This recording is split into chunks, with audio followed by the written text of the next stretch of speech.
नमस्कार, जय श्री कृष्णा, राधे राधे। हमारे भारतवर्ष व हिंदू धर्म में तीज त्योहार व व्रत का बहुत महत्व है। 12 मास कोई न कोई व्रत तीज त्योहार आता रहता है। हमारे यहाँ अमूमन महिलाएं व्रत को श्रद्धा भाव से करती है। चौथ माता के व्रत का भी विशेष महत्व है तथा इसमें भी करवा चौथ का व्रत महत्वपूर्ण है और सुहागिन माता बहनें इस दिन अपने पति की लंबी आयु के लिए व्रत करती है। आज मैं आपको करवा चौथ की व्रत कथा सुनाता हूँ। हाथ जोड़कर निवेदन करता हूँ, कथा का वाचन व श्रवण पूरा करें। कभी भी आधा अधूरा नहीं करना चाहिए। आधा अधूरा करने से पाप के भागी होते हैं। कथा शुरू करने से पहले आपसे अनुरोध करता हूँ, मेरे चैनल को भी सब्सक्राइब करके बेल आइकॉन ऑल क्लिक ज़रूर कर देना ताकि आपको आगे भी ऐसी कथाएं वगैरह मिलती रहे। तो आइए शुरू करते हैं कथा को। एक नगर में एक साहूकार रहता था। उसके 7 बेटे व एक लाडली बेटी थी।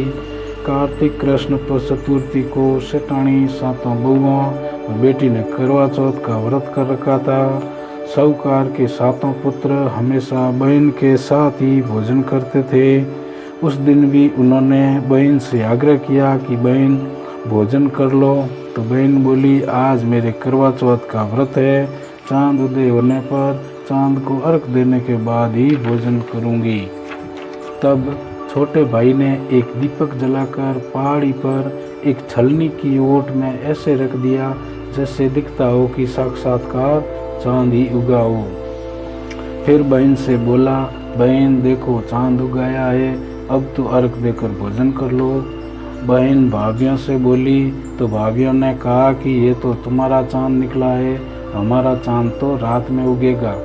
बहन अकेली ही उस नकली चांद को अर्घ्य देकर भोजन करने बैठ जाती है।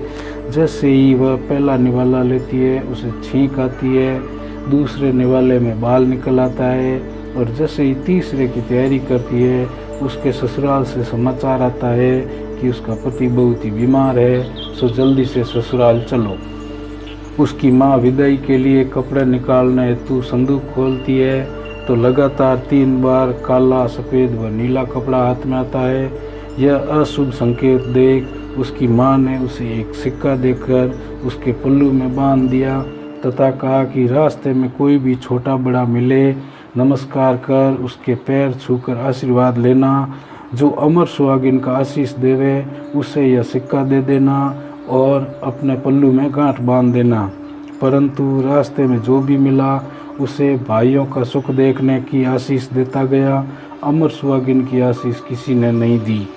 ससुराल में दरवाजे पर छोटी ननंद मिली तो उसको नमस्कार कर उसके पैर छुए तो ननंद बोली, सील हो, सपूता हो, 7 पुतों की माँ हो, अमर सुहागिन हो।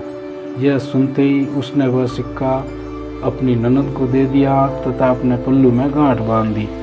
अंदर आंगन में गई तो उसका पति मृत पड़ा था और अंतिम संस्कार की तैयारियां चल रही थी। उसने कहा कि मैं मेरे पति को जलाने नहीं दूंगी, इन्हें वापस जीवित करवाऊंगी। आखिर उसकी जिद के आके ससुराल वालों ने एक तरफ झोंपड़ी बनाकर उसे वहां रहने दिया। वह अपने मृत पति के शव को लेकर झोंपड़ी में रहने लगी। रोजाना पति के शव की साफ सफाई करती तथा चौथ माता का ध्यान करती।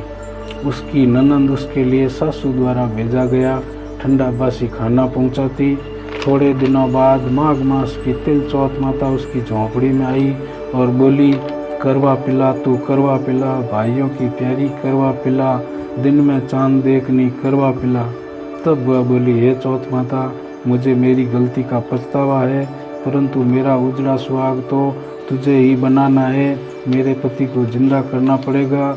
मैं मेरी गलती के लिए माफ़ी मांगती हूँ। तो माघी चौथ माता बोली, मुझसे बड़ी वैशाखी चौथ है, वो आएगी तेरा सुहाग देगी। इसी तरह वैशाखी चौथ ने कहा, भादुड़ी चौथ तुझे तेरा सुहाग देगी। कुछ महीनों बाद भादुड़ी चौथ माता उसकी झोंपड़ी में आई तो उससे सुहाग मांगा तो चौथ माता बोली, तेरे ऊपर सबसे बड़ी कार्तिक की करवा चौथ माता नाराज हुई है, उसका व्रत तूने खंडित किया है, इसलिए वह जब आए तो उसके पैर मत छोड़ना, वह तुझे तेरा सुहाग वापस कर देगी। उसके पैर छोड़ दिए तो तेरा सुहाग कोई नहीं लौटा सकता। कार्तिक मास की कृष्ण चतुर्थी को करवा चौथ माता आई और गुस्से से बोली, भाइयों की प्यारी बहन करवा ले, दिन में चांद उगानी करवा ले, व्रत बांधनी करवा ले। तब साहूकार की बेटी ने करवा चौथ माता के पैर पकड़ लिए और करुण विलाप करने लगी, हे चौथ माता, मेरा सुहाग तो तेरा व्रत भंग करने के कारण उजड़ा है, मैं ना समझती, इतना बड़ा दंड मत दो। तब चौथ माता बोली, पापिन हत्यारिन, मेरा पैर छोड़। वह रोने लगी, वह वेदना करने लगी, माँ मेरी बिगड़ी तो आप ही बनाओगी, आप सब जग की माता हो, सबकी इच्छा पूरी करती हो। तब चौथ माता खुश हुई और आँखों से काजल, नाखूनों से मेहंदी और बिंदी में से रोली निकालकर सबसे छोटी अंगुली से उसके मृत पति पर छींटे दिए। छींटे देते ही उसका पति आलस मरोड़ कर उठ बैठा हुआ और चौथ माता उसकी झोंपड़ी का महल बनाकर अंतर्ध्यान हो गई। उसी वक्त उसकी ननंद खाना लेकर आती है, वह देखती है कि झोंपड़ी की जगह तो महल बना हुआ है। उसने जाकर अपनी माँ को बताया तो वहाँ माँ भी वहाँ आई और पुत्र को जीवित देखकर सारा वृत्तांत अपनी बहू से सुना। वह खुशी जाहिर की तथा चौथ माता का आभार जताकर करवा चौथ व्रत का संकल्प लेकर सपरिवार राजी खुशी रहने लगे। हे चौथ माता, जैसा कोप साहूकार की बेटी पर किया ऐसा किसी पर मत करना। इस प्रकार करवा चौथ व्रत कथा संपन्न हुई। पूरी सुनने के लिए आपका बहुत बहुत धन्यवाद।